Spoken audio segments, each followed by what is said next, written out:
नमस्कार मित्रांनो, एकदा माता पार्वती भगवान शंकरांना म्हणाली, भगवान बरेच दिवस झाले, आज मला काही ज्ञानाचे शब्द ऐकायचे आहेत. भगवान शिव म्हणतात, मला सांगा की कोणत्या प्रकारचे ज्ञानाची चर्चा करावी असे तुम्हाला वाटत आहे. मग पार्वती माता म्हणतात, प्रभू, मी पाहिले आहे की पृथ्वीवर काही स्त्री पुरुष आपले जीवन अतिशय प्रेमाने जगतात. काही स्त्री पुरुष तर एकमेकांपासून क्षणभरही दूर राहत नाही. ते फक्त एकमेकांना पाहून जगतात, पण एके दिवशी हे जोडपे नक्कीच वेगळे होतात. परमेश्वरा, मला हे जाणून घ्यायचे आहे की ते जोडपे पुढच्या जन्मी पुन्हा पती पत्नी म्हणून भेटतील की नाही, आणि मला नशिबाबद्दल काही चर्चा करायची आहे. जे नशिबात नाही ते माणूस मिळवू शकतो का? भगवान शिव म्हणतात, पार्वती, मी तुझे म्हणणे नीट समजले आहे. आता मी तुला एक छोटीशी कथा सांगतो. ही कथा पूर्णपणे ऐक, कारण ही कथा ऐकून तुम्हाला दोन्ही गोष्टी ज्ञान मिळेल. पहिले म्हणजे पुरुष आणि स्त्री यांचे नाते किती जन्म टिकते. दुसरे म्हणजे जे नशिबात नसते ते कधी साध्य होत नाही. तर मित्रांनो, कथा सुरू करण्यापूर्वी मी तुम्हा सर्वांना विनंती करते की तुम्ही जर अजूनही माझ्या चॅनलला सबस्क्राईब केले नसेल तर कथा सुरू करण्यापूर्वी मी तुम्हा सर्वांना विनंती करते की आमच्या कथेत हरवून जाण्यापूर्वी कृपया आमचे चॅनल सबस्क्राईब करा आणि बेल आयकॉन दाबा, जेणेकरून आमच्या प्रत्येक व्हिडिओची सूचना तुमच्यापर्यंत पोहोचेल आणि कथेतून मिळालेले ज्ञान तुम्ही तुमच्या आयुष्यात लागू करू शकाल. तर मित्रांनो, कथा खूप माहितीपूर्ण आहे, तर कथा शेवटपर्यंत ऐका, कारण अर्धवट कथा ऐकून अर्धवट ज्ञान मिळते, ज्याच्या आयुष्यात कधीच उपयोग होत नाही. तर चला मित्रांनो, कथेला सुरुवात करूया. भगवान शिव म्हणतात, पार्वती ही एक परिपूर्ण चरित्राची राजकुमारी होती, जिचा विवाह चारित्र्यवान राजकुमाराशी झाला होता. दोघेही मोठ्या आनंदाने जीवन जगत होते. पैशांची कमतरता नव्हती, फक्त एकच कमी होती की त्यांना मूल नव्हते, ज्याबद्दल राजकुमारी नेहमी काळजीत असायची. हळूहळू वेळ निघून चालला होता. एके दिवशी राजकुमारीची तब्येत अचानक बिघडली. मग ती राजकुमाराला म्हणाली, प्रीतम, मी तुझ्यावर खूप प्रेम केले आहे. मी तुझी खूप सेवा केली, पण तुझे एक सुख मी पूर्ण करू शकले नाही, ते म्हणजे संतान सुख. माझे आयुष्य काही क्षणात संपणार आहे असं मला वाटत आहे. दुःख करू नका. माझ्या अनुपस्थितीनंतर माझ्या आठवणीमध्ये आयुष्य जगा. मी तुम्हाला वचन देते, पुढच्या जन्मी मी पुन्हा तुमची बायको म्हणून होईल. मग मी तुमची मूल होण्याची इच्छा नक्कीच पूर्ण करीन. आणि मग असे म्हणत राजकुमारीचा मृत्यू झाला. भगवान शिव पुढे म्हणतात, पार्वती, आणि मग एके दिवशी राजकुमारही आपले शरीर त्यागतो. त्याचाही मृत्यू होतो. मग त्या राजपुत्राचा जन्म एका राजाच्या पोटी होतो, ज्याला 1600 राण्या होत्या आणि सर्व राण्यांमध्ये तो एकुलता एक मुलगा होता. दुसरीकडे ती राजकन्याही अशा राजाच्या घरी जन्माला येते. त्यालाही 1600 राण्या होत्या आणि सर्व राण्यांमध्ये एकच मुलगी होती. भगवान शिव म्हणतात, पार्वती, ज्या राजाला मुलगा झाला त्या राजाकडे एक अतिशय हुशार आणि निष्ठावान पोपट होता. राजा अनेक बाबतीत त्याचा सल्ला घेत असे. अत्यंत कठीण समस्यांमध्ये राजा पोपटाचा सल्ला नक्की घेत असे. भगवान शिव पुढे म्हणतात, पार्वती, आता एके दिवशी राजाने त्या पोपटाला बोलावले आणि पोपटाला म्हणाला, हे पोपट, मी तुझ्यावर खूप मोठी जबाबदारी सोपवत आहे, जी तुला पार पाडायची आहे. तर पोपट म्हणाला, महाराज, मला सांगा, मी तुमच्यासाठी काही करू शकतो. तेव्हा राजा म्हणाला, अरे पोपट, तुला माहीत आहे का, मला एकच मुलगा आहे आणि मला माझ्या मुलासाठी बायको शोधायची आहे. आणि मग राजाने पोपटाला आपल्या मनातली सून कशी हवी आहे ते सर्व सांगितले. मग राजाचे म्हणणे ऐकून पोपट राजी झाला. आणि मग पोपट राजाला म्हणाला, महाराज, तुम्हाला जी राजकन्या हवी असेल, तुमची आवड असेल, ती तुम्ही कागदाच्या स्लिपवर लिहा आणि ती स्लिप माझ्या पायावर बांधा आणि मग पुढचे काम माझ्यावर सोडा. मी शोधून आणतो तुम्हाला जशी हवी आहे तशी सून. भगवान शिव पार्वतीला म्हणतात. मग पोपटाचे म्हणणे ऐकून राजाने आपल्या आवडीच्या राजकुमारीबद्दल एका कागदावर लिहिले आणि ती चिठ्ठी राजाने पोपटाच्या पायाला बांधली. आता पोपट शेजारच्या देशात पोहोचला, जिथे मुसळधार पाऊस पडत होता. तिथे त्याला जंगलात आश्रय घ्यावा लागला. त्याला एक जुने पोकळ झाड सापडले, जिथे त्याला वाटले की ती जागा त्याच्या आरामासाठी योग्य असेल. भगवान शिव पुढे म्हणतात, पार्वती, मग पोपटाने त्या पोकळ झाडाच्या आत जाण्याचा विचार करताच आतून आवाज आला, तू आत जाऊ नकोस, अन्यथा तू आंधळा होशील. पण अशी भीतीदायक गोष्ट ऐकून पोपट त्या पोकळ झाडाच्या आत शिरला नाही आणि झाडाच्या एका फांदीवर तो बसला आणि पाऊस संपण्याची वाट पाहू लागला. पाऊस थांबल्यावर पोकळीतून एक मैना बाहेर आली आणि पोपटाजवळ येऊन बसली. मग दोघेही बराच वेळ बोलत राहिले. इतक्यात पोपटाने मैनाला सगळी गोष्ट सांगितली. तो कुठे जात होता. मग मैना ते सर्व ऐकून म्हणू लागली, आज आपली भेट झाली हे खूपच छान झाले. आणि मग ती मैना पोपटाला पुढे म्हणते की तू तुझ्या राजासोबत जितका निष्ठावान आहेस, तितकीच मी माझ्या राजाची विश्वासू आहे.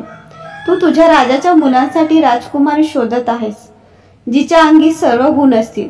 तर मी पण अशा राजकुमाराच्या शोधात निघाले आहे, ज्यात राजाच्या मुलीसाठी म्हणजेच राजकुमारीसाठी योग्य सर्व गुण असतील. पुढे भगवान शिव म्हणतात, पार्वती, मग पोपट म्हणू लागला, आमचा राजा म्हणतो की आम्ही अशा घरातून राजकुमारी आणू ज्या राजाला 1600 राण्या असाव्यात, कारण आमच्या राजालाही 1600 राण्या आहेत. तर मैना म्हणू लागते, हा तर योगायोग आहे, कारण तुमच्या राजालाही 1600 राण्या आहेत आणि आमच्या राजालाही 1600 राण्या आहेत. तुमच्या राजाला एकच राजकुमार आहे आणि आमच्या राजाला एकच राजकन्या आहे. तुझ्या राजाचा राजपुत्र ही सर्व गुणांनी संपन्न आहे आणि आमच्या राजाची राजकन्या ही सर्व गुणांनी संपन्न आहे. भगवान शिव म्हणतात, पार्वती, अशा प्रकारे पोपटाने राजकुमाराच्या सर्व आवडीनिवडी मैनाला सांगितल्या आणि दुसरीकडे मैनाने राजकन्येच्या सर्व आवडीनिवडी पोपटाला सांगितल्या.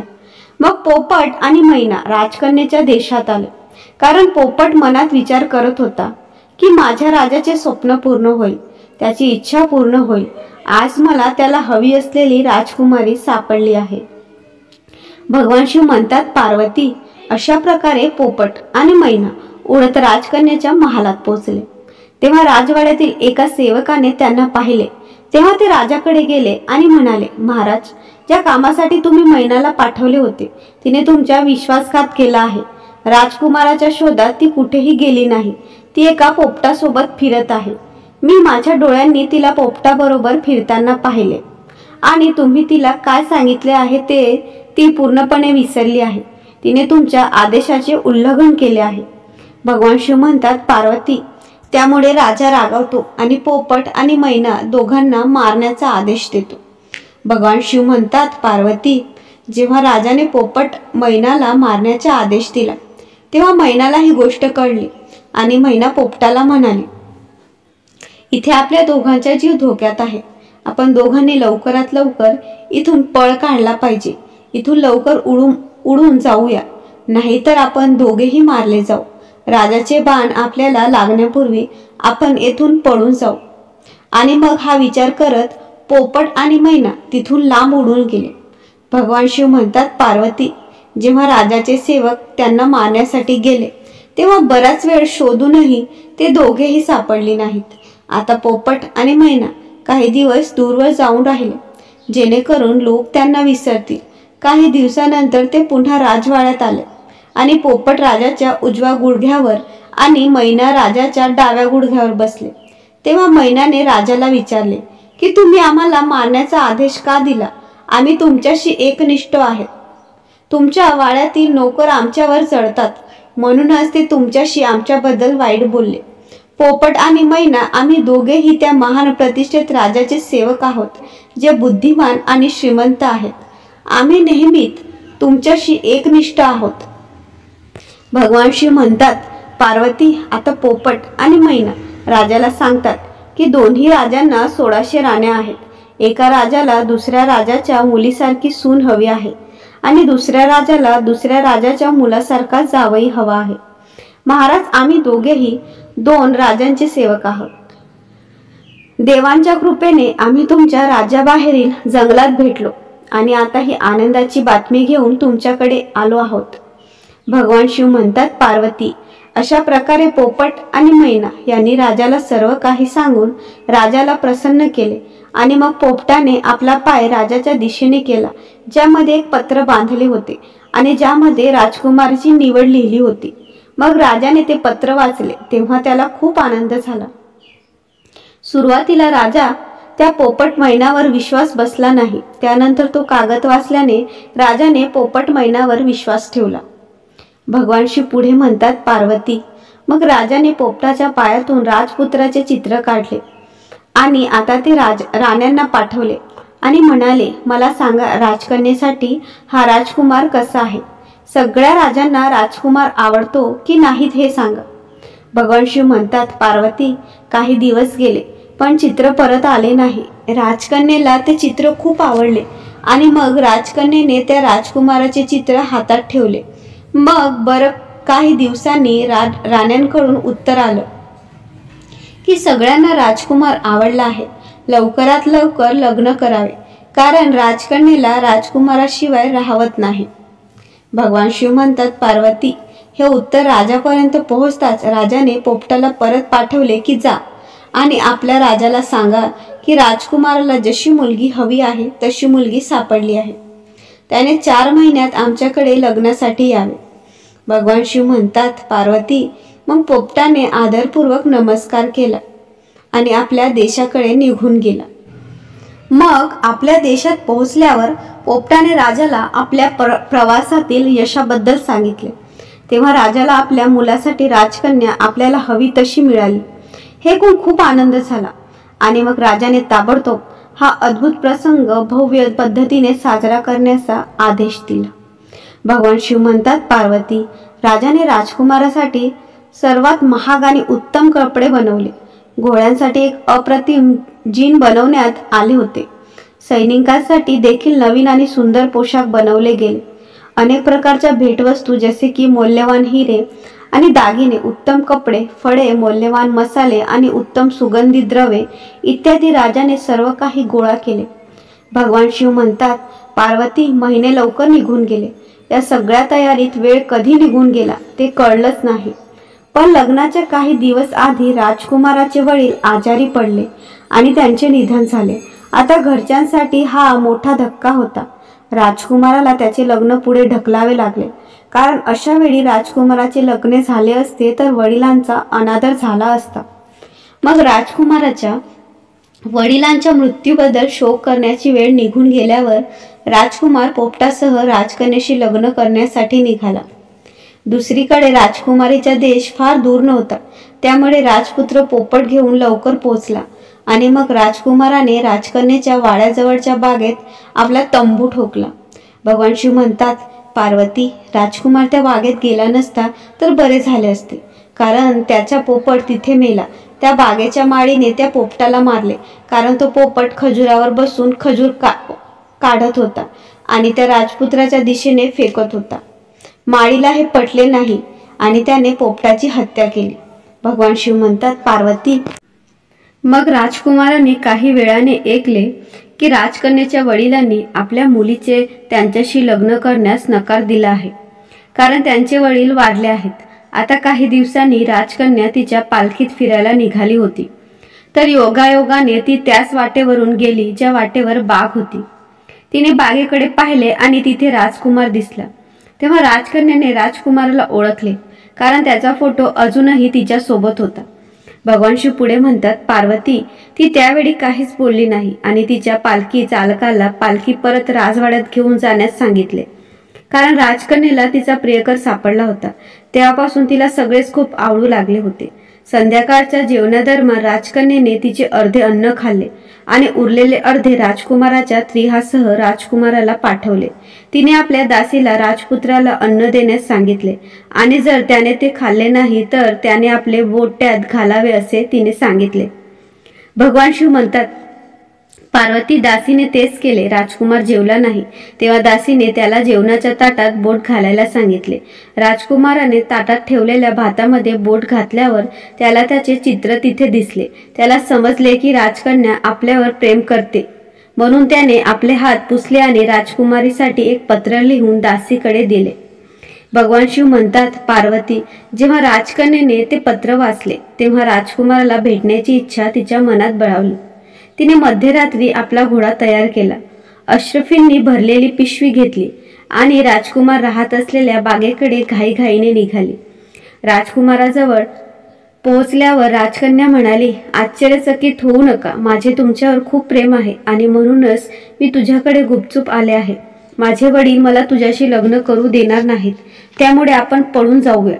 चल, घोडा तयार कर आणि मला तुझ्या देशात घेऊन चल, जिथे कोणीही आपले नुकसान करू शकत नाही. भगवान शिव म्हणतात, पार्वती, मग राजकुमार आणि राजकुमारी दोघेही घोड्यावर स्वार झाले आणि राज्याबाहेर गेले आणि ते अशा ठिकाणी पोहोचले जिथे त्यांच्या जीवाला मोठा धोका होता. ते ज्या शहरात पोहोचतात त्या शहरात एक चेटकीण राहत होती. तिला एक मुलगीही होती. तिच्या मुलीचे राजकुमाराला पाहताच चेटकिनीची मुलगी राजकुमाराच्या प्रेमात पडली आणि त्याच्याशी लग्न करण्याची इच्छा तिच्या मनात जागृत झाली. भगवान शिव पुढे म्हणतात, पार्वती, आता ती चेटकीण मनात विचार करू लागली, मला राजपुत्राशी लग्न कसे करता येईल. मग तिला एक कल्पना सुचली आणि तिच्या आईला चेटकिनीला राजकुमार आणि राजकुमारीला तिच्या घरी जेवण्यासाठी आमंत्रित करण्यास सांगितले. चेटकीने राजकुमार आणि राजकन्येला रात्रीच्या जेवणासाठी तिच्या घरी आमंत्रित केले. भगवान शिव म्हणतात, पार्वती, मग जेव्हा राजकुमार आणि राजकन्या चेटकिनीच्या घरी जेवायला गेले तेव्हा चेटकीने राजकुमाराला एका खोलीत बोलावले आणि त्याच्या गळ्यात दोरी बांधली. दोरी बांधल्याबरोबर राजकुमार म्हशीत बदलला आणि त्या मुलीने मागच्या दाराने त्या म्हशीला घराबाहेर सुरक्षित ठिकाणी नेऊन बांधले. आता रात्रीचे जेवण झाल्यावर राजकन्येने आपल्या राजकुमाराचा शोध सुरू केला, पण तो म्हैस बनला होता. तिला तो कसा मिळेल. इकडे म्हैस दिवसभर चेटकीनच्या मुलीच्या मागे असायच्या. चेटकीनची मुलगी जिकडे तिकडे म्हैस तिच्या मागे असायची. चेटकीनची मुलगी रात्री म्हैशीच्या गळ्यातल्या दोरीचा फास काढत असे, त्यामुळे तो राजकुमार होत असे आणि सकाळ होताच ती पुन्हा राजकुमाराच्या गळ्यात दोरीचा फास बांधून त्याला म्हैस बनवायची. दुसरीकडे राजकन्या राजकुमाराला भेटून बरेच दिवस झाले. राजकन्या वेड्यासारखी आपल्या राजकुमाराला शोधत होती. ती खूप दुःखी होती. आता काय करावं तिला कळत नव्हतं. शेवटी राजकुमार तिला सोडून कुठे गेला. कधी कधी राजकन्येला मनात विचार यायचा, राजकुमाराने माझा विश्वासघात तर केला नसेल. कधी विचार यायचा की तो माझा विश्वासघात करू शकत नाही. तो माझ्यावर खूप प्रेम करतो. माझंही त्याच्यावर खूप प्रेम आहे. त्याचा कोणी खून केलाच नसेल का. भगवान शिव म्हणतात, पार्वती, मग राजकन्ये पुरुषांचे रूप धारण केले आणि त्या देशाच्या राजाकडे जाऊन राजाकडे काही काम मागितले. राजकन्येचे सौंदर्य आणि बोलण्याची पद्धत पाहून राजा खूप प्रभावित झाला. तेव्हा राजाने त्या राजकन्येला आपल्या दरबारात कोतवाल पदावर नियुक्त केले. भगवान शिव म्हणतात, पार्वती, जेव्हा ती राजकुमारी कोतवाल बनते, कारण कोतवालांना अनेक घरामध्ये जावे लागते, त्यामुळे त्यांना अनेक घराची गुपित माहिती झाली असते. भगवान शिव म्हणतात, पार्वती, अशा प्रकारे ती राजकुमारी कोतवाल बनली आणि राजाच्या घरी काम करू लागली. वेळ हळूहळू निघून चालला होता. बरीच वर्षे गेली. मग एके दिवशी राजा मरतो. दुसरीकडे सर्व नगरवासी त्या कोतवालला राजा बनवतात, कारण त्या कोतवाल राजकन्येची वागणूक जनतेशी चांगली होती. भगवान शिव म्हणतात, पार्वती, मग एके दिवशी त्याच नगरातील एक माणूस म्हैस विकायला राजा समान राज्याकडेच आला. त्यामुळे राजाच्या रूपातील राजकन्येने त्या व्यक्तीची म्हैस विकत घेतली. ती म्हैस हरवलेल्या वस्तूचा वास घेऊन ती वस्तू कुठे आहे ते सांगायची. भगवान शिव म्हणतात, पार्वती, आता एके दिवशी अचानक ती म्हैस कुठेतरी हरवली. तेव्हा राजाने त्या नगरात सर्वत्र निरोप पाठवला की या शहरातील सर्व म्हैशी येथे जमा करा. दुसरीकडे ही माहिती चेटकीनी पर्यंत पोहोचली. आता नगरातील सर्व म्हैस राजासमोर जमा झाल्या, पण चेटकीने तिची म्हैस जी राजपुत्र होता त्या राजाच्या दरबारात पाठवली नाही.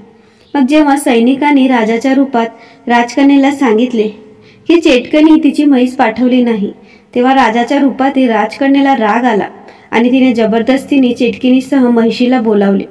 दुसरीकडे सैनिकांनी म्हशीच्या गळ्यातला दोरा जोराने खेचताच म्हशीच्या मानेतून दोरी बाहेर आली आणि दोरी मानेतून बाहेर येताच म्हशीचे रूपांतर राजकुमारात झाले।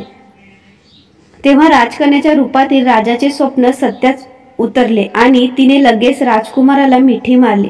चेटकीनला कैद करण्यात आले। मग राजाच्या रूपात असलेला राजकन्ये सर्व नगरवासियांना सांगितले की तिला तिच्या राजकुमाराला भेटण्यासाठी पुरुषाचा वेश घ्यावा लागला। मी एक स्त्री आहे, त्यामुळे आजपासून तुम्ही सर्वजण आमच्या राजपुत्राला तुमचा राजा आणि आम्हाला तुमची राणी समजा। भगवान शिव म्हणतात, पार्वती, त्यामुळे सर्व नगरवासियांमध्ये आनंदाची लाट पसरली आणि त्यांनी त्या राजकन्येला आपली राणी आणि राजा आणि त्या राजकुमाराला आपला राजा म्हणून स्वीकारले। आता इथे राजकुमार राजा होतो आणि राजकुमारी राणी बनते आणि दुसरीकडे त्या चेटकीनला वधस्तंभावर खिळले आहे आणि तिच्या मुलीला कायमची कैद केली जाते। भगवान शिव म्हणतात, पार्वती, मग ते राजा आणि राणी एक दिवस बाहेर जातात आणि जंगलातून जाताना ते एका झाडाजवळ विसवायला थांबतात। ते झाड खूप वर्ष जुनं होतं। राजकुमार आणि राजकन्येने त्यांच्या मागील जन्मात त्यावर प्रेमाचे प्रतीक बनवले होते, जे पूर्णपणे सुरक्षित होते। मग तितक्यात त्या राजकुमार आणि राजकन्याची नजर त्या प्रेमाच्या प्रतीकावर पडते। त्यामुळे अचानक दोघांनाही त्यांच्या जुन्या आयुष्याची संपूर्ण गोष्ट आठवते। जुन्या जन्माच्या सर्व गोष्टी त्यांना आठवतात आणि त्यांच्या आयुष्यात आनंदाची लाट पसरते। राजकुमारी म्हणते, मला सर्व काही आठवले आहे। माझे तुझ्यावर खूप प्रेम होते, तुझंही माझ्यावर खूप प्रेम होतं। मी तुझी खूप सेवा केली, पण फक्त एकच खंत होती की तुझ्या आनंदासाठी मी मुलाला जन्म देऊ शकले नाही। पण या जन्मात पुन्हा आपण दोघे एकत्र आलो आहोत आणि पती पत्नीच्या रूपात एकमेकांना भेटलो आहोत। याचं कारण हेच आपले खरे प्रेम होते। त्यामुळेच आपण दोघे भेटलो आहोत आणि मला पूर्ण विश्वास आहे की आज जन्मी देव आपले नक्की ऐकेल आणि आपल्याला नक्कीच अपत्य प्राप्तीचे सुख मिळेल।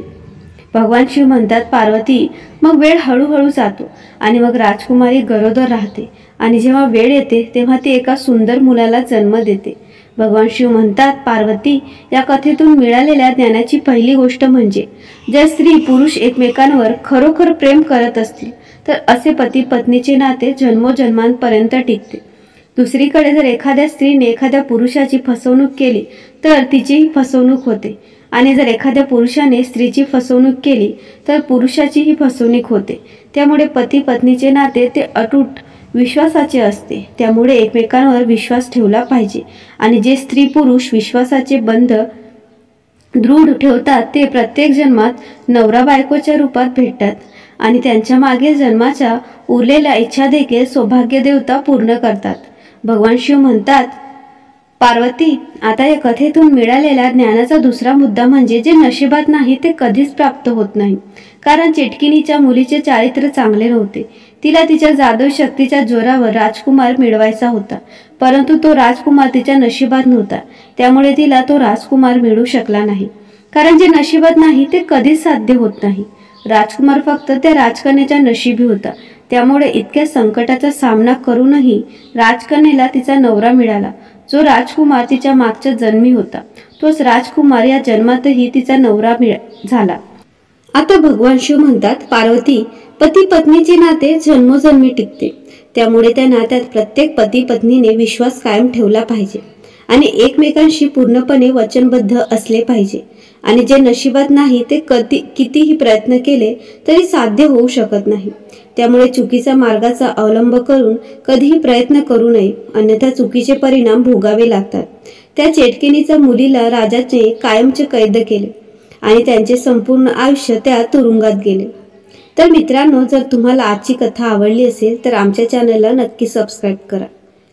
धन्यवाद।